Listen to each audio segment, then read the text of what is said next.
Hello friends, welcome to the platform of Deccan IAS. आज अंडरकरंटच्या सिरीजमध्ये आपण 38th लेक्चर बघतोय. तर जे GS3चा जो आपला सिलेबस आहे त्याच्यामध्ये आपण एन्व्हायरमेंट, बायोडायव्हर्सिटी आणि सायन्स अँड टेक्नॉलॉजी वरती जे काही करंट अफेअर्स असतात तर त्याच्यावरती इथे आपण ब्रीफ डिस्कशन करत असतो. तर आजचा जो काही आपला टॉपिक असणार आहे तो सायन्स अँड टेक्नॉलॉजी, ज्याच्यामध्ये आपण बायोटेक्नॉलॉजीचा बीट आहे त्याच्यामध्ये पाहणार आहोत. तर हा क्रिस्पर सोल्युशन किंवा आपण जे क्रिस्पर किंवा त्याला मॉलिक्युलर सीझर्स म्हणतो, ठीक आहे, किंवा जेनेटिक सीझर्स म्हणतो, तर त्याच्यावरती आहे. तर त्याच्या आधी आपण सिलेबस पाहूया. तर सिलेबस बघा की पहिल्यांदा सायन्स अँड टेक्नॉलॉजीमध्ये डेव्हलपमेंट्स अँड दर applications and effects in everyday life. तर जे काही सायन्स अँड टेक्नॉलॉजीमध्ये डेव्हलपमेंट्स होतात आणि त्याचे इम्पॅक्ट किंवा इफेक्ट्स काय आहेत आपल्या डे टू डे लाईफवर मध्ये, तर this unit deals with all these things. त्यानंतर अचीवमेंट्स काय आहेत ऑफ इंडियन्स, तर इंडियन्सचे achievements in science and technology, indigenisation of technology and developing new technology. तर नवीन टेक्नॉलॉजी आपण डेव्हलप करतोय तर त्याच्याबद्दल, त्याच्यानंतर जी टेक्नॉलॉजी ऑलरेडी आहे त्याच्याबद्दल स्टडी करतोय आणि त्याच्यामध्ये इंडियन्सचं काय काय कॉन्ट्रीब्युशन आहे, ठीक आहे, सायन्स अँड टेक्नॉलॉजीमध्ये. तर हा बीट याच्याशी डील करतो.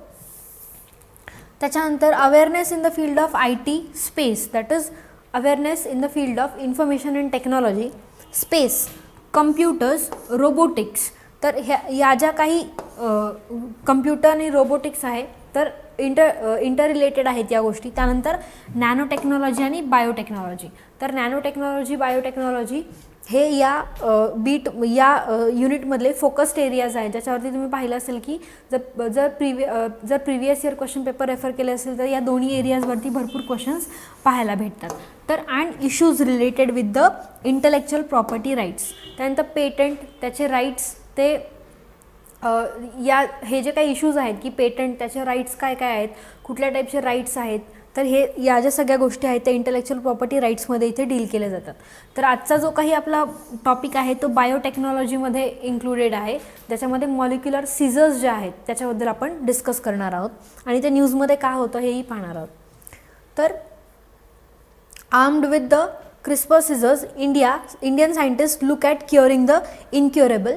त्यानंतर from promise to reality 10 years after breakthrough the CRISPR solution to problems of health being to take shape. तर इथे आहे की जे 5 years नंतर, म्हणजे 5 years नंतर जी क्रिस्पर टेक्नॉलॉजी आहे तर त्याचं आपण इंडियामध्ये काय केलेलं आहे की इंडियामध्ये त्याचं application as an sickle cell anaemia जो डिसीज आहे तर त्याच्या क्युअर करण्यासाठी इथे केलेलं आहे.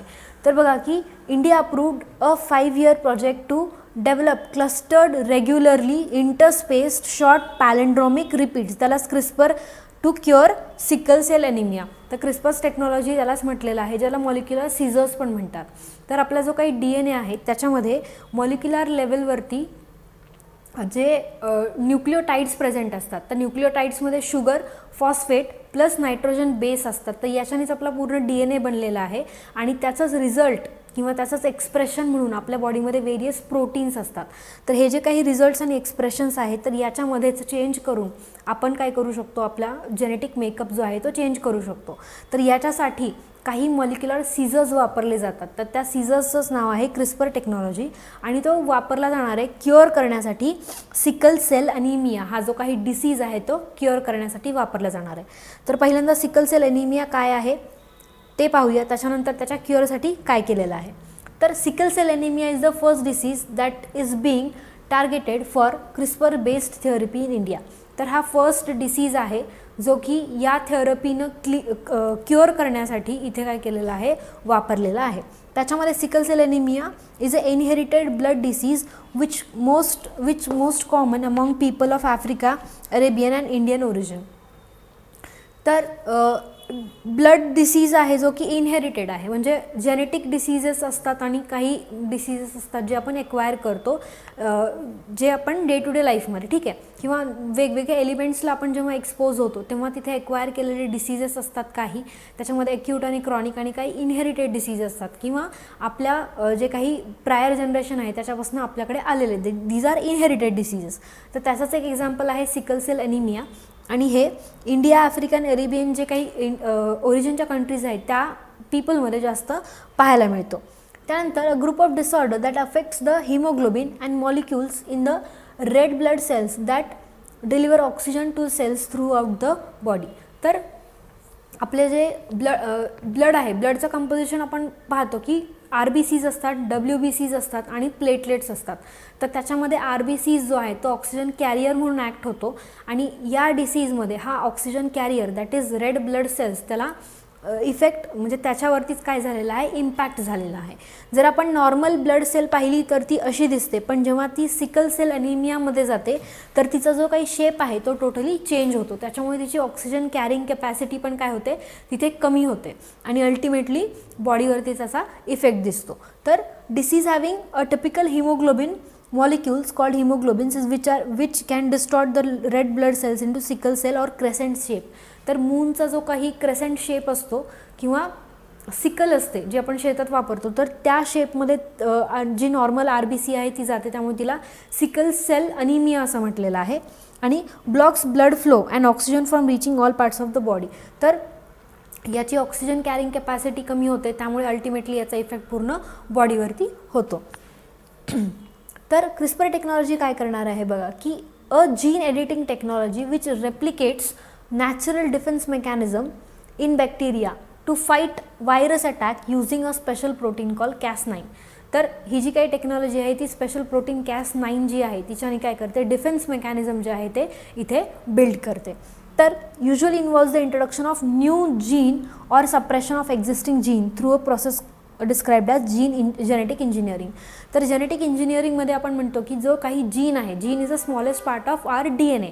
तर DNA is compose of nucleotides. तर त्याच्यातला एक स्मॉलेस्ट पार्ट म्हणजे आपला जीन आहे. तर तो जीन काय करत असतो, आपल्या वेगवेगळ्या बॉडीच्या एक्सप्रेशन्स म्हणजे बॉडी फंक्शनसाठी तो रिस्पॉन्सिबल असतो. तर तेव्हा जेव्हा की एक एक्झिस्टिंग जीन आहे तर तिला चेंज करून नवीन रिप्लेस करायचं आहे किंवा जी ऑलरेडी एक्झिस्टिंग जीन आहे तिला सप्रेस करायचं आहे, म्हणजे तिचं एक्सप्रेशन जे आहे ते थांबवायचं आहे. तर ही टेक्नॉलॉजी यूज करून आपण या दोन्ही गोष्टी करू शकतो.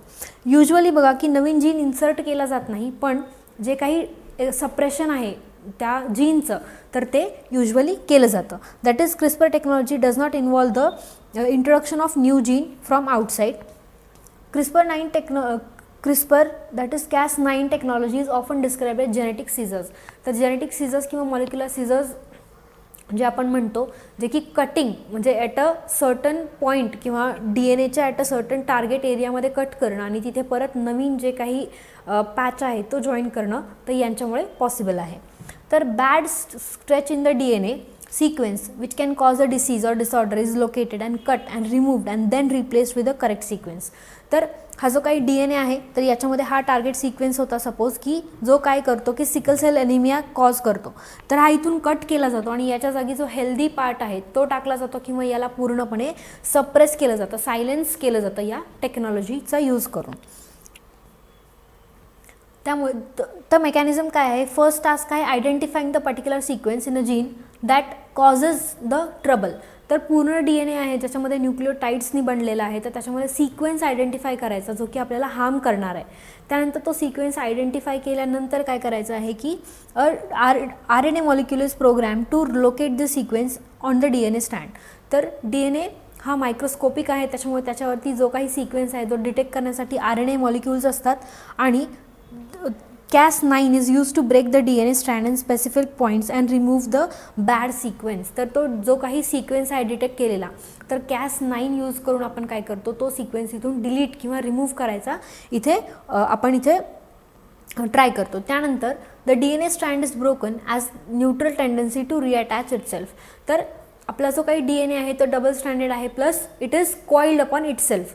तर याच टेंडन्सीमुळे तो काय होतो की जिथून कट झालेला आहे तो तिथून स्वतःवरतीच रिकॉईल करायचा प्रयत्न करतो. तर हीच जी काही टेंडन्सी आहे तो रिअटॅच अँड हील इटसेल्फ, तर याचाच वापर आपण काय करणार आहोत की याच्यामध्ये scientist intervening during the auto repair process. तर जेव्हा DNA स्वतःच ऑटो रिपेअर होत असतो तर अशा प्रोसेसमध्ये आपण म्हणजे मॅन्युअली इंटरव्हीन करायचं आणि तिथे काय करतो की supplying the correct sequence of genetic codes. तर जे काही जीन एक्सप्रेशन आहे त्याचा करेक्ट सिक्वेन्स तिथे प्रोव्हाइड करणं, जो बॅड पॅच होता जो आपण काढला होता त्याच्या जागी करेक्ट सिक्वेन्स प्रोव्हाइड करणं, जेणेकरून की काय होणार आहे की correct sequence of genetic codes which attach to the broken DNA strand. तर DNAचा जो काही स्ट्रँड आहे जिथून तुटला होता किंवा आपण जिथून तोडला होता Cas9 यूज करून, तर तिथे एक करेक्ट सिक्वेन्स द्यायचा आहे जेणेकरून की एक्सप्रेशन जे असणार आहे आपल्या DNAचं ते करेक्ट होणार आहे. ठीक आहे. त्यानंतर cutting out the damage part of long zipper and replacing it with the normally functioning part. तर नॉर्मल फंक्शनिंग पार्ट जो आहे तो तिथे रिप्लेस करायचा आहे आणि जो डॅमेजवाला होता बॅड पॅच तो तिथून काढायचा आहे. त्यानंतर सिग्निफिकन्स काय आहे, म्हणजे जी टेक्नॉलॉजी आपण म्हणतोय की DNA हा एक आपला मॉलिक्युलर DNA जो आहे तो खूप साऱ्या न्यूक्लियोटाइड्सनी बनलेला आहे. तर बघा इतका मोठा DNA आहे ज्याला आपण नेकेड आईजनी पाहू शकत नाही, तर अशा DNAला इथे सिक्वेन्स करणं. तर ह्युमन जीनोम प्रोजेक्टबद्दल ऐकलं असेल की ह्युमन जीनोम प्रोजेक्टमध्ये आपला जो काही पूर्ण DNA आहे तो तिथे काय केलेला आहे, प्रत्येक बेस पेअरमध्ये कन्वर्ट करून त्याला रीड केलेला आहे, म्हणजे पूर्ण DNA जो आहे ह्युमन DNA तो डिकोड झालेला आहे. तर याच डिकोडिंगचा हेल्प घेऊन आपण इथे काय करू शकतो, जे काही हेल्थ इश्यूज आहेत ते सॉल्व्ह करू शकतो.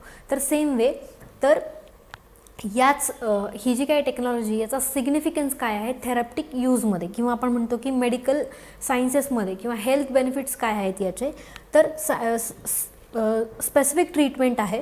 म्हणजे बघा की एखादं इन्फेक्शन झालं असेल तर आपण तिथे अँटीबायोटिक्सचा हेवी डोस देतो. तर अशा वेळी आपण काय करत असतो की वेगवेगळे अँटीबायोटिक्स आपण ट्राय करत असतो, पण इथे ज्याला आपण ब्रॉड स्पेक्ट्रम म्हणतो, तर इथे काय आहे की जे ट्रीटमेंट आहे ते खूप स्पेसिफिक आहे. म्हणजे आपल्याला तिथे तो जीन ज्याचं की एक्सप्रेशन म्हणून बॉडीमध्ये डिसफंक्शनिंग झालेलं आहे तर त्यालाच टार्गेट करून आपण स्पेसिफिक काम करू शकतो. तर CRISPR aids in the disease treatment by correcting the underlining genetic problem. तर जेनेटिक प्रॉब्लेम जो की आपण generations to generations pass on करत असतो, तर इथे आपण त्या गोष्टी इथे करेक्ट करू शकतो. त्यानंतर changes in genetic sequence remain within the individual and are not passed to the offspring.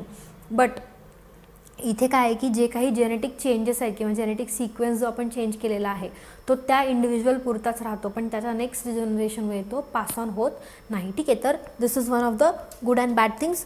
त्यानंतर permanent cure of genetic diseases and abnormalities. तर diseases and disorders are genetic in nature.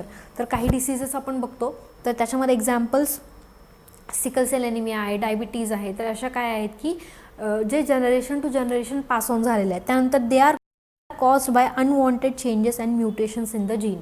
तर म्युटेशन्स एक sudden change आहे जो आपल्या genetic मेकअपमध्ये होतो आणि त्याच जेनेटिक मेकअपचा जे काही चेंजेस झालेले आहेत त्याचं एक्सप्रेशन म्हणून आपल्या बॉडीमध्ये डिसफंक्शनिंग किंवा अबनॉर्मलिटीज जे म्हणतो तर ते आपल्याला दिसायला लागतात. तर same way these are unwanted changes or mutations in the gene. त्यानंतर like sickle cell anaemia, eye disease including colour blindness. तर काही डिसीजेस आहेत त्याच्यामध्ये कलर ब्लाइंडनेस. तेव्हा कलर ब्लाइंडनेस ही एक खूप मोठा प्रॉब्लेम बनलेली आहे. त्यानंतर सेव्हरल टाईप्स ऑफ कॅन्सर. तर बरेचसे कॅन्सर आहेत जे पण काय आहेत की इथे जेनेटिक स्वरूपात एका जनरेशनकडून दुसरीकडे पास ऑन केले जातात. त्यानंतर डायबिटीज आहे, HIV and liver and heart diseases. CRISPR-9 opens up the possibility and finding a permanent cure for many of these diseases. तर CRISPR-9 जी टेक्नॉलॉजी आहे जिथे आपण जेनेटिक मेकअपच पूर्ण पर्सनचा चेंज करू शकतो. तर या टेक्नॉलॉजीमध्ये किंवा या टेक्नॉलॉजीचा वापर करून आपण खूप सारे डिसीजेस जे आहेत ते मॉलिक्युलर लेवलवरती जाऊन इथे आपण क्युअर करू शकतो किंवा एक परमनंट क्युअर म्हणून त्या डिसीजसाठी देऊ शकतो. So this was all about the CRISPR-9 technology जी न्यूजमध्ये होती. आणि तुम्ही जर क्वेश्चन पेपर्स पाहिले असतील तर याच्यावरती क्वेश्चन्सही विचारलेले आहेत, कारण it is very important in the health sector. तर हे आपलं लेक्चर नंबर 38 होतं ज्याच्यामध्ये की आपण पूर्ण CRISPR-9 टेक्नॉलॉजी काय आहे, त्याच्यामध्ये जेनेटिक मेकअपमध्ये कसे चेंजेस केले जातात आणि त्याचे बेनिफिट्स काय आहेत. ठीक आहे. मोस्टली काही की हेरिडिटरी डिसीजेस ज्या आहेत त्या क्युअर करण्यामध्ये त्याचं काय कॉन्ट्रीब्युशन आहे तर हे आपण इथे पाहिलं. तर it was all about lecture number 38. Next lecture घेऊन पुन्हा भेटू. Till then thank you.